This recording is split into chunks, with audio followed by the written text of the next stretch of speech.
একটি ঘর অগোছালো থাকলে যেমন ঘরটি দেখতে সুন্দর লাগে না, ঠিক একইভাবে আমাদের ব্যবহৃত মোবাইল আমরা ব্যবহার করতে করতে মোবাইলে কিছু অগোছলতা সৃষ্টি হয়।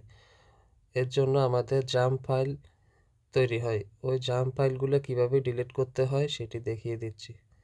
আর এই জাম্প ফাইলের মাধ্যমে আপনার মোবাইল স্লো করবে এবং মোবাইল গরম হয়ে যাবে। এই জাম্প ফাইলগুলো ডিলিট করে নেওয়াই ভালো। তো এটি ডিলিট করতে হলে আপনাকে ডায়াল প্যাডে আসতে হবে। এখানে ডায়াল করতে হবে *9900# এটা ক্লিক করার পরে আপনি এখানে চলে আসবে ডিলিট ডাম্প স্টেটাতে এখানে ক্লিক করবেন আপনি। ক্লিক করার পরে আপনার ডাম্প রিস্টার্ট ডিলিট সাকসেস এখানে ওকে করবেন।